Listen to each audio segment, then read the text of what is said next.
Pakistan no longer exists, China's ship exports hit a major setback. Once upon a time, long live China-Pakistan friendship was a diplomatic slogan used by Chinese state media to spread across the globe.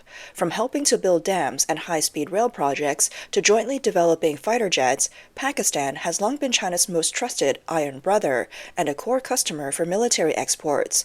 But this time, Pakistan has not chosen China. On May 29th, Pakistan's second Babur-class corvette, PNS Khaibar, ordered from Turkey, completed port testing and left Istanbul, officially starting sea trials. This was not an ordinary ship trial. It represented $1.5 billion in strategic shift. 4 corvettes were all ordered from Turkey, leaving Beijing with nothing. What's even more ironic is that Pakistan has indeed used Chinese ships in the past. Back in 2017, they introduced their 054 AP-class frigates from China, larger, more powerful, and delivered more quickly at a cheaper price. But this time, they choose the inferior, assembled Babur-class. So the question arises, why did China lose to an assembled product when their ships had better performance, lower prices, and quicker delivery? It's not about firepower, it's about the future. If we only look at the parameters, China's 054 AP frigate almost completely dominates the Babur class. It has displacement, 4,000 tons versus 3,000 tons. Vertical launch system, 32 cells versus 16 cells. Equipped with HQ-16 anti-aircraft missiles and C-803 anti-ship missiles. From contract to delivery, it only takes 5 years, leading the world, yet, despite all of these advantages, China lost. This situation is like having a sturdy, reasonably priced refrigerator with fast after-sales service, but customers still choose a cheaper assembled brand. The reason is not firepower, but the freedom behind the choice. The Babur class represents a strategic commitment. Turkey is willing to transfer technology and help Pakistan build locally. This contract clearly stipulates that 2 Babur class ships would be built in Istanbul. On May 29th, the Babur completed its sea trials, with Turkish engineers on site to demonstrate, and Pakistani technicians observed the process throughout. Additionally, the 2 other ships, PNS Badur and Tariq, be built in Karachi, with complete technical documentation, production processes, and training included, enabling Pakistan to transition from a buyer to a manufacturer. What did China offer? A closed system, cold, delivered dependent ships, no blueprints, no authorization, and repairs and upgrades must rely on Beijing. A May 2025 article clearly states Chinese weapons are cheap and effective, but what Pakistan chooses is not up to China. Though Pakistan uses Chinese fighter jets, ships, and missiles, the core engines, radars, and system interfaces are still controlled by Beijing. The so-called joint development is actually assembly according to the blueprint, and China disguises dependence as technological cooperation, while portraying systemic exports as mutually beneficial. But when the economy tightens, the dollar gets squeezed, and sovereignty is limited, Pakistan quickly realizes that it can't afford Western goods and can't shake off Chinese control, so it quietly begins to explore alternatives. Buying Turkey's assembled products, signing contracts that don't rely on China, and building its own production lines. For countries like Pakistan, facing pressure from India's navy, what they need most is the ability to build their own ships, not to rely on Beijing for help every time. Buying warships is a temporary solution. Building their own industry is the future. Turkey can transfer design blueprints, help build locally, and promise technical training and process migration. What they sell is not just warships, but self-sufficiency, trust in a partner. The key is that Turkey does not bring a sense of dominance, nor play the role of an oppressor. When Chinese military exports are seen as tools of oppression rather than security guarantees, China's system export has collapsed. China thought it could lock developing countries in place by not giving them blueprints, codes, or permissions. But they discovered that the new generation of buyers doesn't want to be tools anymore. They want participation rights, military independence, and their own future. One by one, they're leaving and seeking cooperation with those who are truly willing to share. In the end, China's warships didn't fail because of firepower, but because of the system. They lost due to a mindset that the world has long grown wary of. Using controlled dependence and military sales to exchange loyalty. This was not just a commercial failure, but a signal that China's system has been rejected by the world. The end of the Iron Brotherhood, from military decoupling to civilian hostility. In Chinese state media rhetoric, Pakistan has long been described as the Iron Brother, but the reality is that from the military leadership to the street-level citizens, all of Pakistani society is systematically rejecting China. As early as 2022, Pakistan's military leadership began to distance itself from the Chinese Communist Party. According to an analysis by the New York Times, there was a serious divergence between the Pakistani military and the then-elected Prime Minister Imran Khan on the issue of excessive reliance on China. The military supported attending President Biden's Democracy Summit in an attempt to repair relations with the U.S. and counterbalance China's influence, while Imran Khan, who led the pro-China stance, refused to attend, ultimately angering the military and leading to a complete breakdown in relations with the U.S. This was not an ideological struggle, but rather a calm strategic judgment based on geopolitical realities. The CCP is a creditor, not a friend. The military resents China's high interest traps and technological blockades set along the China-Pakistan economic corridor. The CCP is a source of risk, not a protector. The closer Pakistan gets to China, the more it is seen by the India-US alliance as a common threat. On the civilian level, the Chinese have already become living targets on Pakistani soil. Chinese companies are no longer viewed as investors, but as symbols of proxy rulers. The youth in Balochistan cannot attack Islamabad, but they can target Chinese convoys. They cannot challenge the military, but they can plant bombs in port projects. These bloody attacks are the only way they can express their unwelcome sentiment towards China. From the military strategic distancing to the civilians' violent resistance, all of Pakistan is expressing the same signal in different ways. The Chinese model is unwelcome. Thus, this time's choice of the Babur-class corvette is not merely a military purchase decision, but a strategic declaration from Pakistan to decouple from the Chinese military system. The military's choice of Turkey was not because of superior performance, but because Turkey offers technology transfer, allows local shipbuilding, and does not apply political pressure. A partner who offers such conditions is far more trustworthy than a creditor nation that imposes constant limitations and tightens the grip at every step. When Chinese people are treated as colonizers and Chinese arms are seen as tools of control, when the Chinese model is resisted by the whole society, any arms contract with China is destined to fail.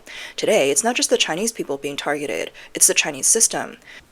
This is the harsh truth behind the phrase, Pakistan's Iron Brotherhood is no longer iron. The so-called Iron Friendship has long been completely undermined by political calculations and deep-rooted civilian resentment. Behind this comprehensive rejection lies Pakistan's deeply entrenched internal issues. Pakistan is essentially a patchwork nation. Its name itself is a combination of 5 regions: Punjab, Afghanistan, Kashmir, Sindh, and Balochistan. The provinces differ in ethnicity, language, and development, leading to a lack of strong national unity. More importantly, politics is monopolized by 2 major families, the Sharif family, representing Punjab province, and the Bhutto Zardari family, representing Sindh province. Punjab, with a population of 110 million and 183 seats in the national parliament, creates 60% of the wealth and naturally dominates the distribution of interests. The China-Pakistan economic corridor encountered issues in this context. The project mainly benefited Punjab, while impoverished regions such as Balochistan and Pashtunistan felt marginalized. This led to the east-west route dispute. The wealthy province wanted to build the East Line, which would cross Punjab, while the poor provinces demanded the West Line to bring benefits to the underdeveloped regions. The final compromise was to build all 3 routes, but the opposition voices remained strong. This explains why the Baloch Liberation Army has attacked Chinese consulates, why Imran Khan, after coming to power, called for the economic corridor to be more transparent. The problem is not China, but the inability of Pakistan's internal interests to be reconciled. Turkey's role, the emerging anti-Beijing's arms system.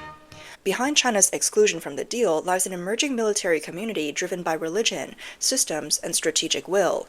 This community has 3 distinct features. 1. It is designified. Take the Babur-class corvettes as an example. Though the exterior may appear to be a mishmash, it is built on a Western tactical core. The main radar comes from Europe. The missile system is the MBDA's Aster-NG. The control system uses NATO standards, and the ship's software platform is fully compatible with the Western interfaces. 2. It is a halal arms circle. Turkey is not only a NATO member, but also a key military hub for Sunni Islamic countries worldwide.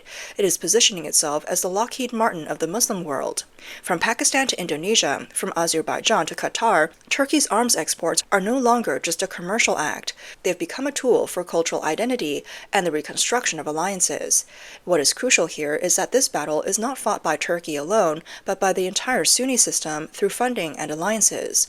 Saudi Arabia is no longer just a wealthy nation. it has become the main financial backer of the halal military industry circle, providing financial support, diplomatic endorsement, and even political guidance for the strategic upgrade of containing China's military-industrial complex. Turkey is selling ships, positioning itself. Pakistan is accepting and decoupling. Saudi Arabia is funding and organizing. 3. It is reversible and integratable. China initially thought it was exporting arms, but ended up providing other countries with structural diagrams, communication protocols, and operational logic. Today, Pakistan can receive missiles from China, and tomorrow they may test compatibility by mounting them on NATO system ships. Turkey can dismantle entire ships, modularize them, and integrate them into a designified Middle East-South Asia joint system. The more China wants to control allies through arms sales, the more it is likely to be absorbed and deconstructed in return. Beijing thought it could lock down the situation with a few 054 AP frigates, but failed to see the plan unfolding before its eyes. The world turns its back. From Indonesia to Africa, China's arms are systematically blocked. Pakistan's defection is not an isolated case. A deeper structural trend is emerging. Chinese arms are being systematically excluded from various regions and systems across the globe. Indonesia is the most representative example.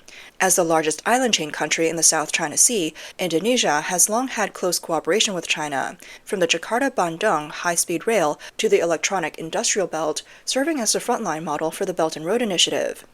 However, in 2025, Indonesia signed a shocking arms deal, purchasing 48 fifth-generation jets from Turkey, totaling $10 billion.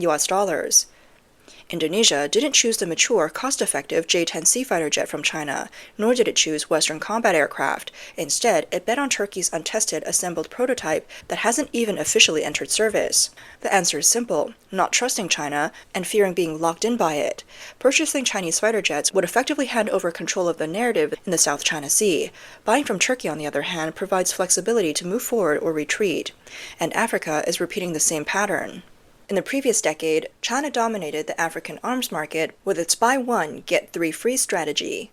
From Zambia to Sudan, from Tanzania to Nigeria, drones, tanks, and missile systems were exported in bulk. But since 2020, the situation began to change.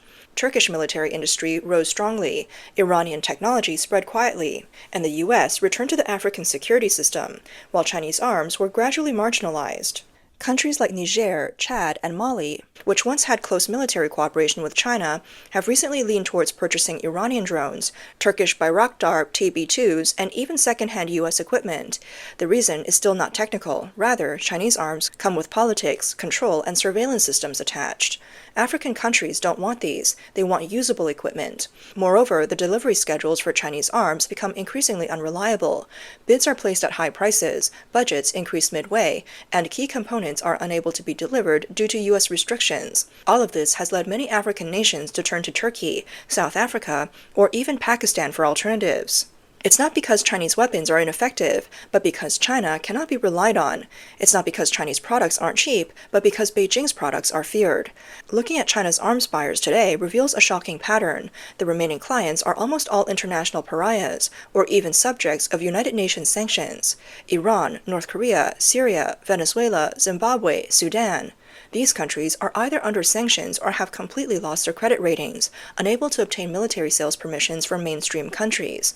What does this mean? It means a collapse of credibility. It means no amount of performance specifications, foreign trade versions, or promotional videos can save this diplomatic dead end. The divine battle approaches, the moment of the fallen atheist empire. Why is the Muslim world abandoning Chinese arms in droves? It is because the Chinese Communist Party is not only a secular regime, but also an enemy that systematically persecutes faith, destroying mosques, banning prayer, interrupting fasting, brainwashing, and enforcing birth control.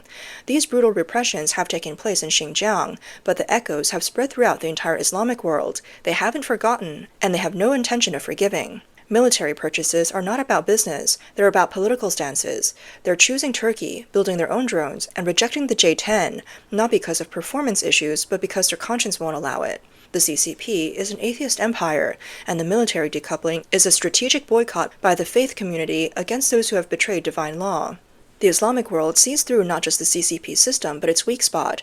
All its high-tech military power is entangled in the Skynet of China's Beidou navigational system, and this net is approaching its physical limits. Solar activity is entering the strongest cycle of the 21st century, and the geomagnetic disturbances of 2025 through 2027 will greatly increase the risks of satellites falling from orbit. A large number of the CCP's military satellites are approaching the end of their lifespan, with navigation, guidance, early warning, and communication all facing devastating chain reactions.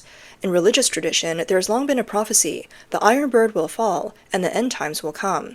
Today, this warning is no longer a fantasy, but a real possibility that astronomers and defense experts are closely watching. The Islamic world has long known that this moment would come. They're not scrambling at the last minute. They're preparing for the post-CCP era with the entire resources of the Islamic world: self-sufficient fighter jets, domestically produced fleets, independent radar networks, and operational frameworks that do not rely on artificial intelligence.